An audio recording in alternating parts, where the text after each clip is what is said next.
Hi, everyone. Good afternoon. I would like to welcome you to this conference at our second international festival in our university, at UNAM University. As you know, we have the International Cooperations Department.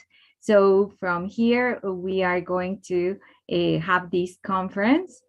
Uh, well, we have an accounting graduated who is going to dictate this conference. Let me introduce her to you. She is Blanca Vidiana Velasquez Raya. Welcome, and thank you very much for coming. And well, she studied the bachelor degree at our university, at our Faculty of Accounting and Administration.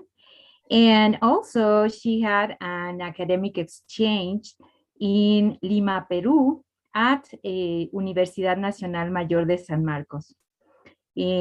Also, well, she is studied at the administration school at the University of International Business and Economics in Beijing, in China.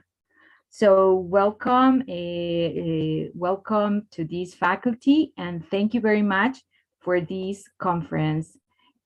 As I know, well, you are going to talk about the business plan related to coffee in Greece. So yes. Thank you very much. Thank you so much for your presentation. I would like to start this conference saying that it's a great honor for me to have this talk for our students in our university. And it's a great pleasure and honor for me to be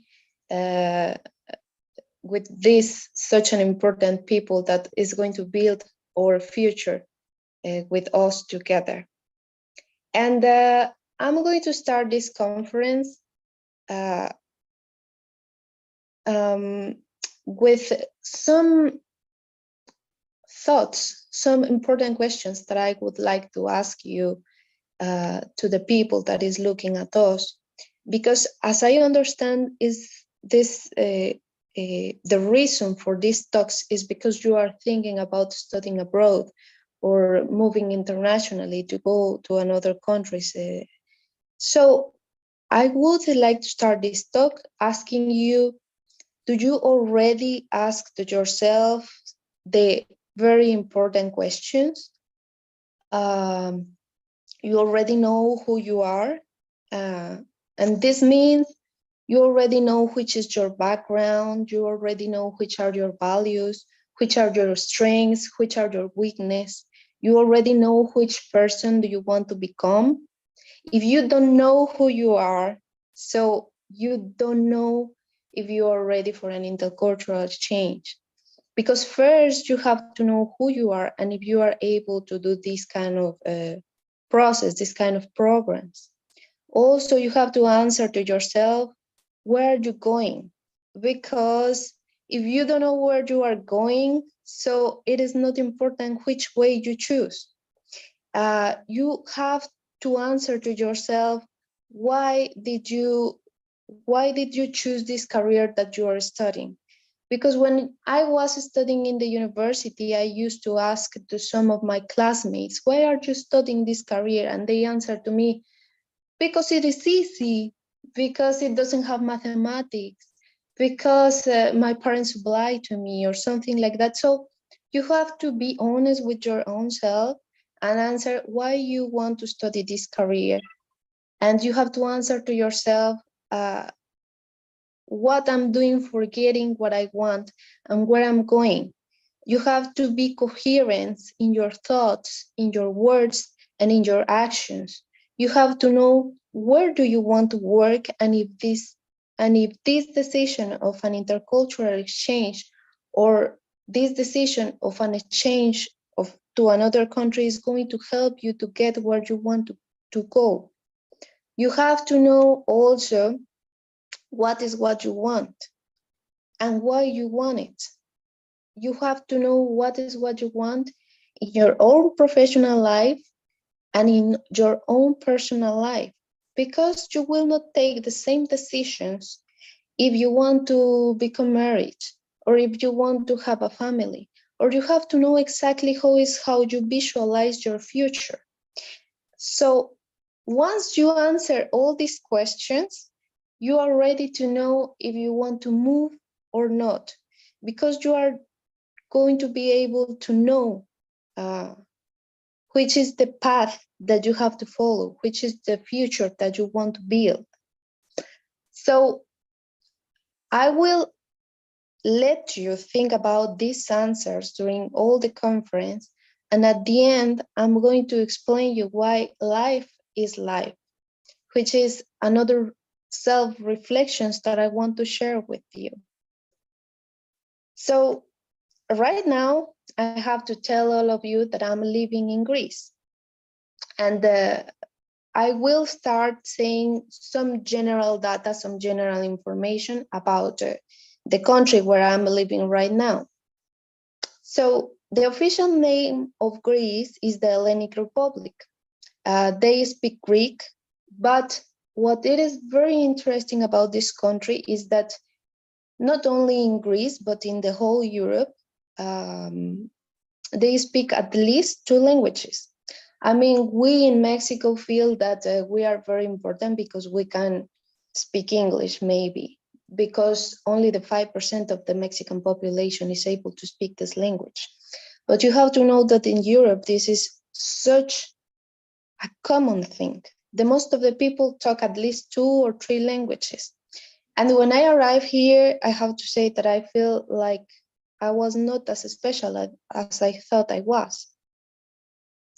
Another thing of Greece is that the official religion is the Greek Orthodox. They are Christian Orthodox, and this, even if you want or not, make a big difference considering, well, compared with the Mexican culture. Their geography is that their size is very, very small compared with Mexico. I mean, Greece and in general, all the European countries are very small. Greece is the size of Veracruz and Michoacán, which is 131,957 square kilometers. And the 80% of this territory is compounded by mountains and hills. And this is a disadvantage compared with the other European countries. And I'm going to explain you further why. Greece is also one country that is mostly, I mean, the composition of Greece is mostly by islands, and some of these islands are inhabited. The localization of Greece is a very important topic because it is in the southern tip of the Balkans Peninsula. It shares borders with Albania, Macedonia, Bulgaria, and Turkey. And in the south part of Greece, there is the Mediterranean Sea. So besides this, Greece have a very strategical position because it is the connection between 3 different continents. It is the connection between Europe in the north, the Mediterranean Sea, and also in the south it connects Africa, and in the east part it connects Asia. The main cities is Athens, which is the capital, which is the place where I'm living right now. Then is Thessaloniki, which is the second largest city. And then there is Patras. But here comes a very interesting topic because Greece has 11 million people population, which is just the half of the population of Mexico City. It is a very, very small population, and a very small population means a small market. It is not so good for the development of business in the first when you study and analyze this data, is not the best market. So now we are going to talk about the economical situation of Greece compared with Mexico, because this is one of the reasons why I decided to come to live here in Greece with my husband, which is Greek. The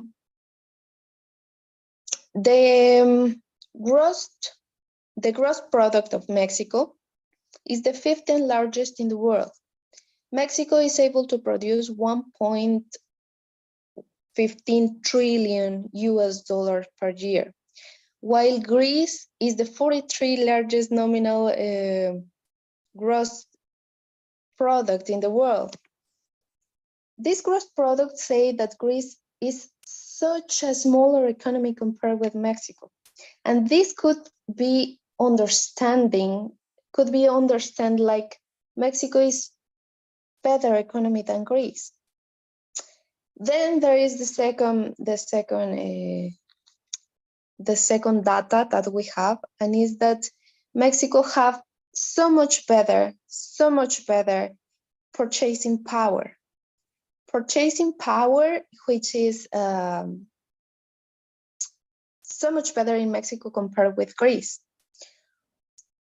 But then there comes the very important data that we have to analyze, and is that the income per capita in Mexico is lower than the income per capita in Greece.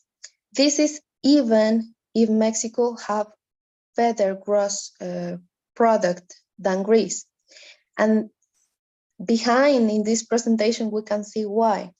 It's because Mexico, and this is one that I consider is the most important problems in the Mexican economy. Mexico is the second place in the world of disparity between extremely poor people and extremely rich people. So the problem of Mexico is not that we are not rich, because Mexico, you have to know, it's a very rich country. So the problem in Mexico is the disparity of these extremely situations between poor and rich. Greece, in the other side, is not such a rich country as Mexico is, but the amount of money produced in the country is better shared between the people. So the people have a better quality of life, unfortunately, and this is why me and my husband decided between Mexico and Greece, living in Greece. Living in Greece have also, if we can follow to the next PPT, Mexico have also some advantages and disadvantages. I mean, Greece have some advantages and disadvantages for living. One of the advantages is that it belongs to the European Union. And we are not talking about it belongs to the European Union just for saying that it's a European country or for the fashion things that you can imagine. No. We are talking about real advantages like freedom for transit in the European countries, which are very developed countries, where you can have access to education, where you can have free access to work, and also the freedom of transit in commercial exchange. So, for example, if you want to trade some merchandise between the European countries that are inside of the European Union, you have many advantages talking about taxes that you have to pay for the transit of this merchandise. However, there is also one advantage on this point, because Greece is the most weak economy in the whole European Union, because it's not such a great producer. Another advantage of Greece is that the cost of living is significantly lower than in the other countries of the European Union. So a disadvantage in the other side is that the wages are the lowest in the European Union. But these have some kind of compensation, because yes, it is true that you earn less money, but at the same time, your cost of life is so much lower. which give you some margin for working and saving. And even though if the wages in Greece are lower are the lowest in the whole European Union, even though are higher than in Mexico, unfortunately. An advantage of Greece is its strategic localization, which connects, as I told you before, Europe, Asia, and Africa. But the disadvantage is their mountainous relief, which is the reason why this country is the only one in the European Union that is not connected by the Euro rail, which, even if you want or not, doesn't help to the trading between the countries. Another advantage is that its economy is based on very few activities. If you come here, you have to get into these specific positions if you want to have a good work, for example. The economy of Greece is based mainly in tourism. And when I'm talking about tourism, I'm talking about all the services related to this activity. There is the hotels, there is the restaurants, there is the cafeterias. And the second main activity of the economy of Greece is merchant shipping. In this point, I have to say that even if I didn't know before coming here, Greece have the most important merchant shipping in the world, which is the 16.2% of the world's total capacity of the trading commerce. Greece doesn't have very important ports, however, have the most of the ships in the world. It's the first position after Greece. There's only China and then another countries like the United States. So this is very, very important because even if the ships doesn't arrive to Greece, they are working in the whole world in the all ports connecting the merchandise between the world. And there is another economical activity, which is agricultural producer. But this is not really relevant. I mean, Greece is a very good agricultural producer, talking about Europe, because Europe is actually not such a good agricultural producer. And when we talk about agriculture, and in this point, we are talking about especially fruits, vegetables, but also fishing. And why fishing? And I mean, it is because Greece is totally surrounded by sea. I mean, the most of the part is sea, and it have the longest, the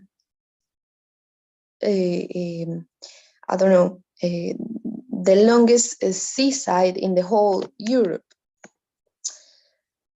In the other side, a disadvantage of Greece is that they doesn't have important industrialization. They doesn't have technological development, and they doesn't have research. I have to say that unfortunately, Greece is not a very good country for study, unless you study something like, economical theories, only you study something like laws, or only you study something like philosophy. In those cases, Greece is very good school because here in this country started all these kind of theories. But otherwise, specifically talking about business, Greece is not a very good option for study because the economical activities are very, very few, are only tourism and merchant shipping, practically talking.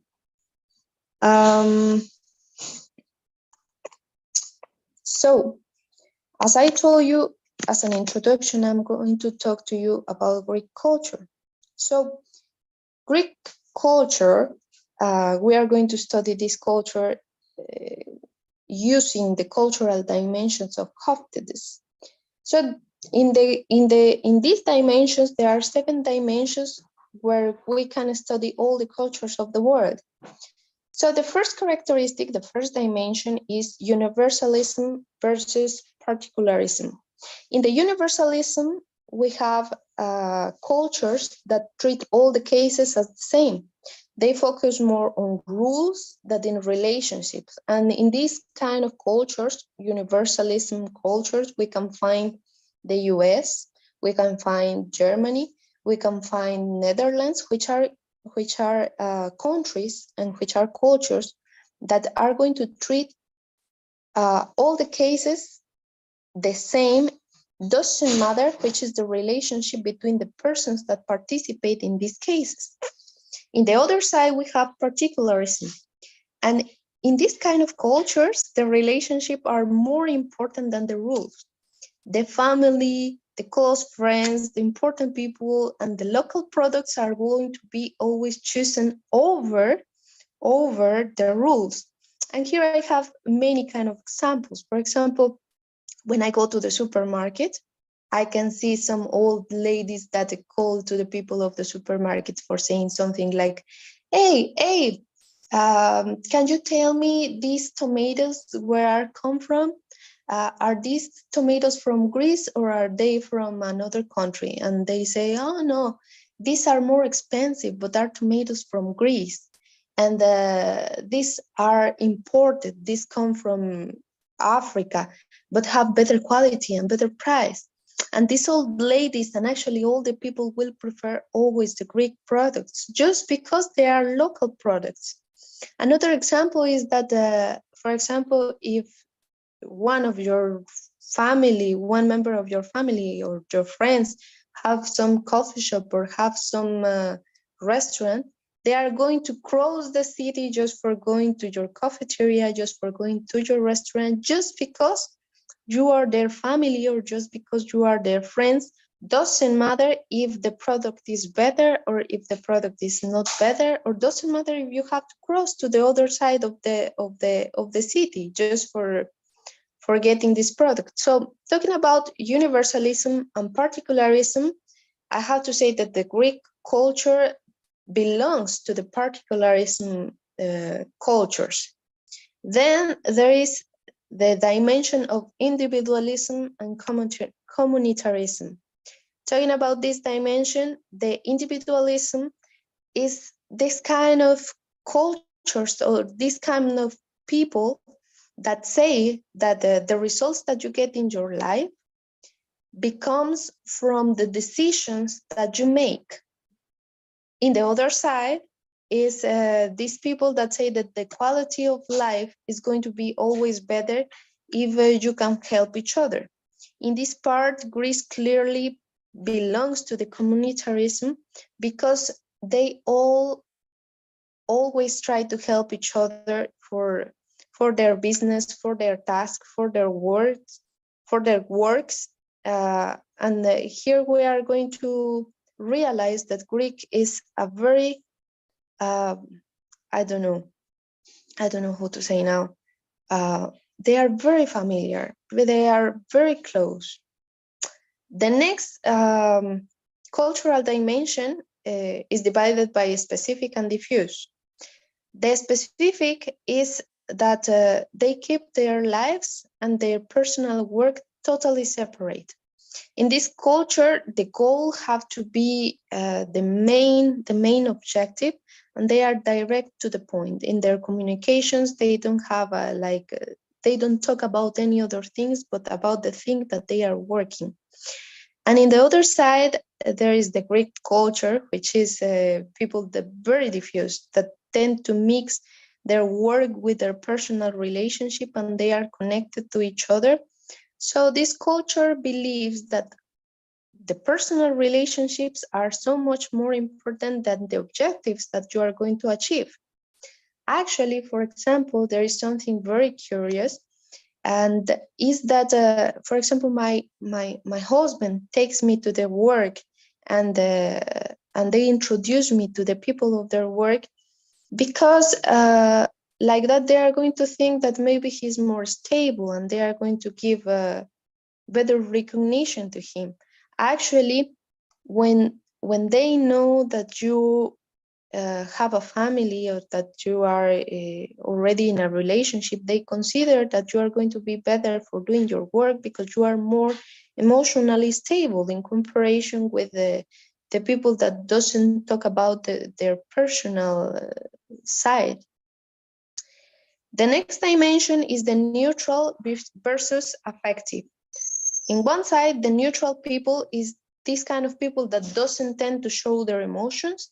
And there is also the affective people, which is people that tend to show their emotions, even if they are in the working place. So obviously, Greek also belongs to the affective people. And they try to show their emotions in the working place because like that, they feel that they are more close one to each other. The next cultural dimension is the achievement in the achievement versus description. In one side, the achievements say that you earn your status for the knowledge that you have, or for the skills that you have, or for the skills that you develop.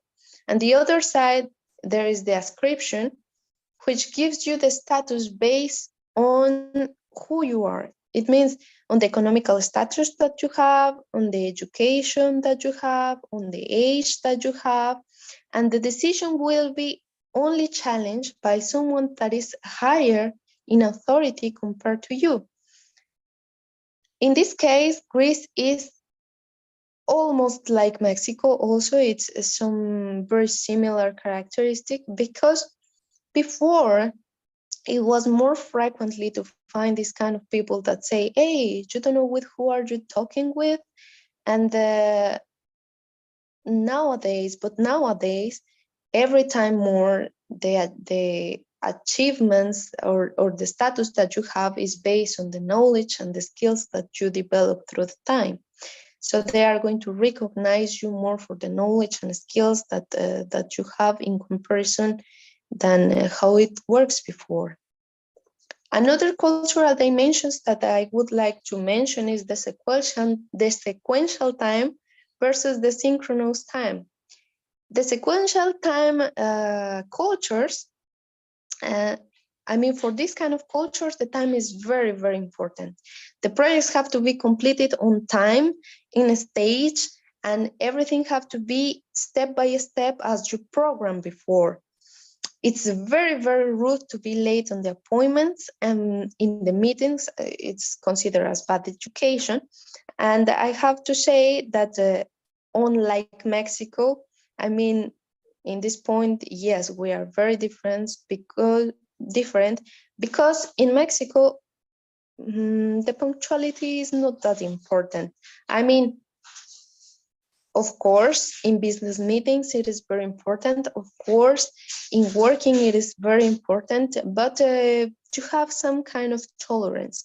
In this point, I have to say that the Greeks are very, very punctual, which is a difference that we have culturally talking with Mexico. And the last cultural dimension that I would like to study with you is the internal direction versus the external direction. In the internal direction, people believe that they can control their environment and they can achieve their goals just based on the acts that they do, on the activities that they do, on the way how they think. And these kind of cultures have aggressive personalities that just go behind the goal and don't rest until get it. In the other side, there is the external direction, which is people that believe that they must work with the environment. And these kind of cultures, well, they think that the winning is important for sure, that reach the goals is important for sure, but the most important for them is to maintain the strong relationships with the people that surround them. To have this relationship is so much more important than achieve the goal that they have. And in this point, Greece is again an external direction. And now, finally, we are going to talk about the Greek coffee culture. For understanding the culture in Greece, it's very, very important to know that, I mean, in the whole life, they enjoy the life is very, very important for them. They value a lot their free time. They value a lot to go out after work, for going outside, for eating food, for be with friends, for be with the family. And I mean, I get really, really surprised when I came here and I was with the family of my husband, because for them the food is a topic. I mean, they can be talking about food hours and hours, and they consider the food as a lifestyle. I mean, as a part of a lifestyle. If you know about food, it's because you have culture. If you know about food, it's because you have travel. If you know about food, it's because you have education. Uh, they talk about trying different tastes, about educate your palate. They talk about the ways to cook. It is an activity between the family, and it is really surprising how it is important for them. In the other side, they use coffee. I mean, coffee is also as important as food. They use coffee as an excuse for everything. They go outside with friends for drinking a coffee. They want to make a business meeting, they go to drink a coffee. They don't have nothing to do in the afternoon, they go to drink a coffee. And like that is how you go through all Greece, through all Athens, and that you can see in every corner, in every place, one cafeteria, one coffee shop, one bakery that also have one coffee, and one restaurant that also serve one coffee. So I was really shocked. And when I arrived here, uh, I really didn't realize about the dimension of the importance of the coffee in Greece, and not only in Greece, in the whole Europe, because we as Mexicans are a coffee producer country. I mean, we are the 9th producer in the world. The first producer is Brazil, and we are the 9th producer, but we are still in the very important producer countries of coffee. But really, Mexico is not a coffee consumer. I mean, one person in Mexico consumes, even if we are producers, only 1.6 kilograms per person in a year. This means that we drink 1 or 2 cups of coffee per week. In the other side, in Europe, I mean, Greece is one very important coffee consumer, but it's not the most important one. I mean, there are countries that drink so much more coffee. So in Europe, the culture of the coffee is very powerful, because they drink between 5 and 10 kilograms per person each year. This means that they drink 1 or 2 or 2 cups of coffee per day. I mean, we drink 1 or 2 cups of coffee per week, but they drink 1 or 2 cups of coffee per day. Greece, particularly, they drink 5.5 kilograms per person, and this means that they drink 1 cup of coffee per day. This is something that before I come here I could not understand, and even someday I have one talk with my husband, and I say, really, you work in coffee?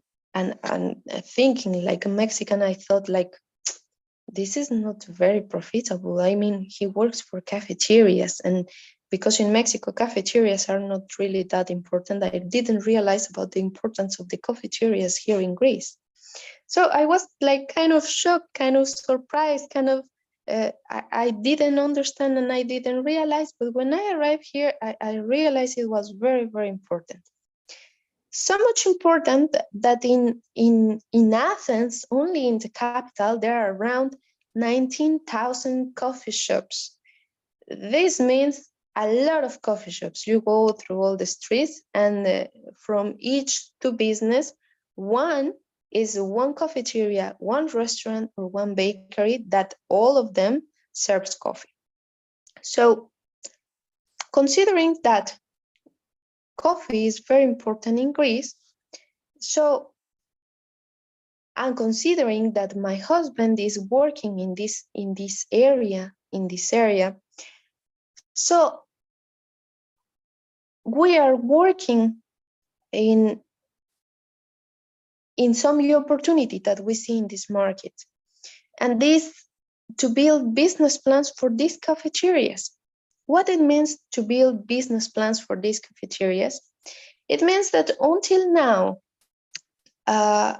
we are going to be in charge of helping people that wants to open their new coffee shops to do all the things that they need. I mean, to give them the solutions that they are looking for. In one part, we are going to thinking about to be able to give legal advice for the constitution of their business. We are going to talk to them about the legal requirements, about what are documents that they need to have, which are the processes that they need to fulfill, where are the places where they have to go for start working on this thing. Wait. For we see this opportunity, I have to say that that of these 90,000 of cafeterias that there are in Athens, per year, let's say 3,000 close and open. So we always have new people that is wanting to build new cafeterias because they know it's a very profitable business. But unfortunately, some of them or a lot of them close because they doesn't have a business plan, a good idea, a good development of the idea, and some of them close.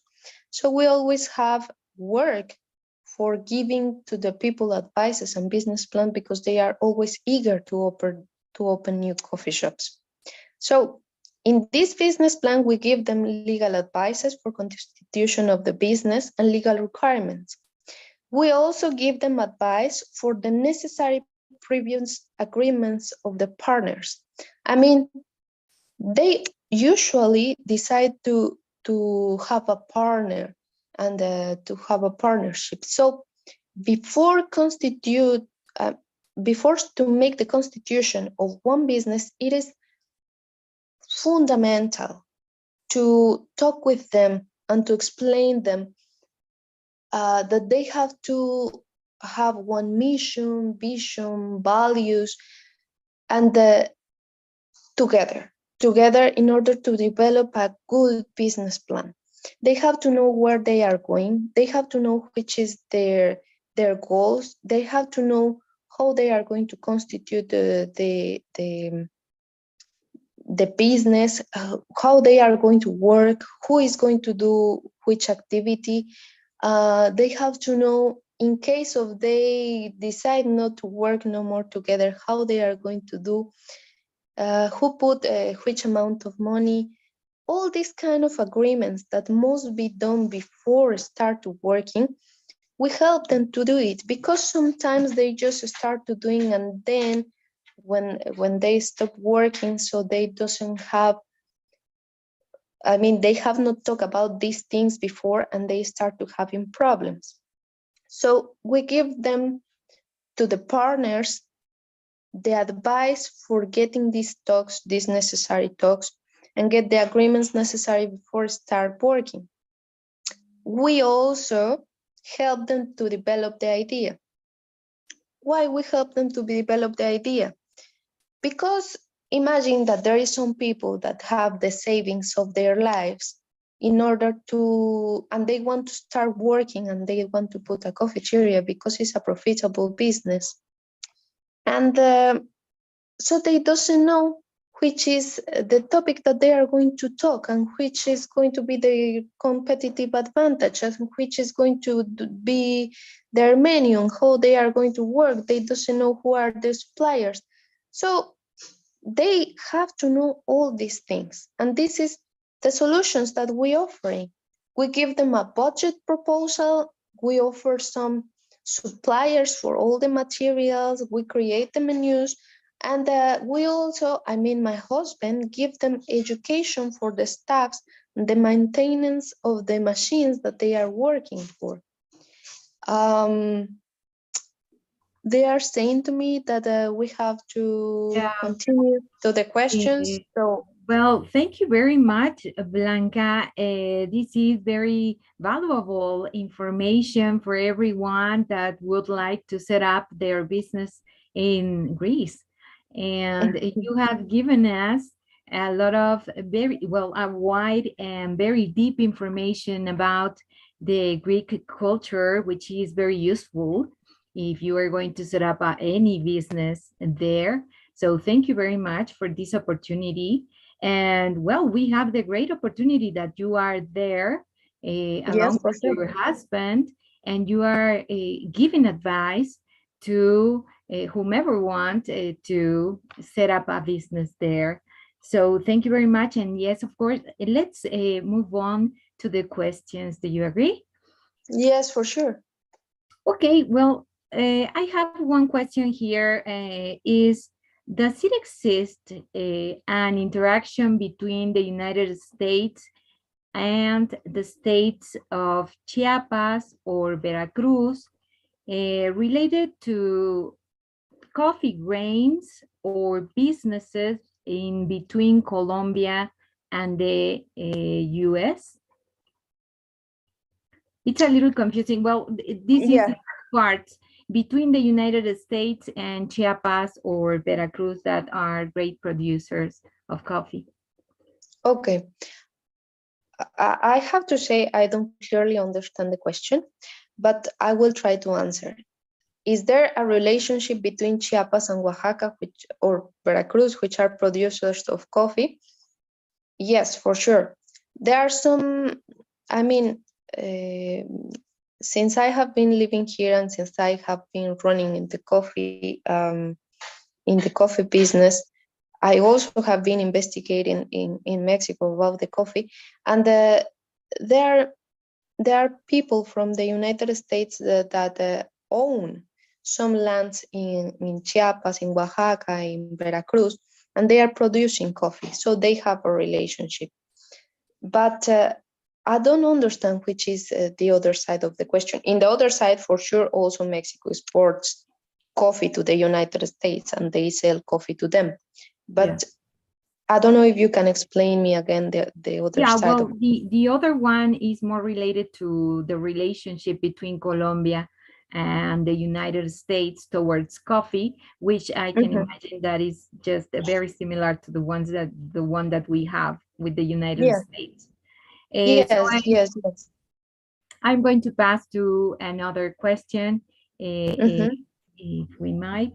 Does the weather, now we are talking about the weather conditions in Greece, can allow to the growth of the coffee grain? Okay, no, in Greece they doesn't produce coffee grains. Actually, in the whole Europe they doesn't produce coffee grains. That's why it is a great opportunity. I mean, for Mexico, which is a producer, because all the coffee that is consumed in Europe, it's imported. Europe is the main importer of the world of coffee for the coffee culture that they have.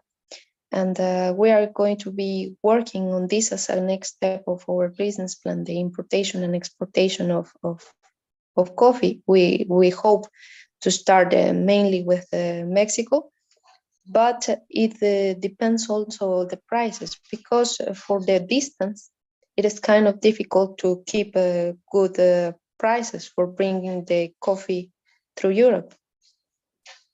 And how many years do you have, well, have you had your coffee shop there? For how many years? I have been working with my husband just this last year. I mean, starting this year, because we just get married and I just moved to Greece. But he have started many years before with this idea of helping integral solutions for cafeterias. He have been working 5 years, and now we are trying to improve this concept of integral solutions for for being able to have, to capt most of the market of the Athens coffee shops. But And 5 years. 5 years of experience. And Yes. and the accessory is for people from all over the world or only for people that live already in Greece? A part of these solutions includes a budget proposal. Why? Because as I told you, it is very important for people to work with people that they know.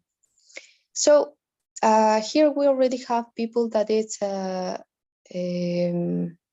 in charge of the construction part. So if they rent one area for putting the new business, we can adapt and renovate these places. We have importation of machines from Italy, and we here repair to give better prices to the entrepreneurs that are starting. So basically, we work on Greece. But for sure, these kind of business plans are not only applied on Greece, are also applied in other parts of the world. I mean, until now, we don't have clients in other parts of the world because of the place that we are living right now. But if somebody needs some help, for sure, we can give them some advices. That, for example, if I'm an investor in Mexico City and I would like to invest in your business, could I do it through you? In my business, I mean, it could be a little difficult. Set up a coffee shop, I should live there, right? I mean, if you want to set up a coffee shop in Greece, for sure you have to live here. If you want to set up a coffee shop in Mexico, for sure I can give you advice and accessory for doing your own business. Actually, there is one exhibition which is annually performed in Mexico City, which is called the Coffee Exposition of Mexico, and it is in the World Trade Center. The last year we have there one staff, and this staff helps to Mexican people to develop their own business plans, because I also know the Mexican market. So if you want to develop your coffee shop in Mexico, for sure I can help you. If you want to develop your coffee shop in Greece, for sure I can help you, but you have to be in the place where your coffee shop wants, where you want to develop your coffee shop. Okay, and well, last question. What is the type of coffee that you import from Mexico for your business? Arabica. Okay. The variety is Arabica. Mexico is not a great producer of Robusta, but the difference on our company is that, I mean, in Europe, there are already big importers of green coffee beans, which is the coffee that is used to import. I mean, the most of the European countries doesn't import coffee that is already roasted. So we import green coffee beans. So we import the variety Arabica, but we are trying to focusing in the cups that are like ranked above 85 points. Why? Because it's a specialty coffee. So it is a little more difficult to find. If you want to win a little more market, you have to focus in one specific kind of clients. And the variety, which is the commercial and the most cheaper one, you can find with any other importer. That, I mean, in comparison with us, they are more powerful because they have more time in the market, they have more money. So we have to focus in these specific clients. And for these specific clients, we import Arabica over 85 points, which is already considered as a specialty coffee. Thank you very much. Well, you're welcome. Really, really thank you for this conference, very interesting conference. And we would like to thank all of you that came here to hear this. We are going to give you this recognition for coming to our university in this second festival. Thank you for being part of it. Thank you very much. Thank you so much. I am really happy to be with you. I hope somebody get interested about this thing. And I want you to know that this, this talk is not useful only for Greek market, but also for European market. But because you have to know that if you want, there is a big opportunity.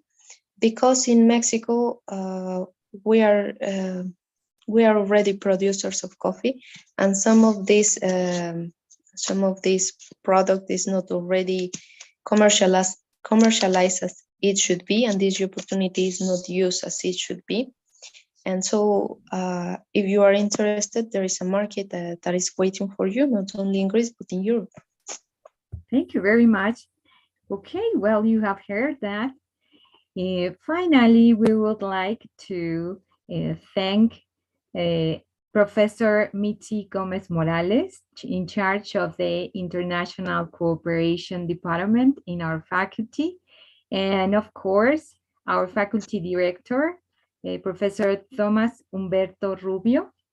And thank you all for coming to this conference. I hope you have enjoyed very much as well as I have. Well, thank you and see you in our next conference. Remember that at 4 o'clock, we have Building a Business Out of Global Funds Technology by the SoftBank. Another very interesting conference. Thank you very much. Thank you so much. Bye.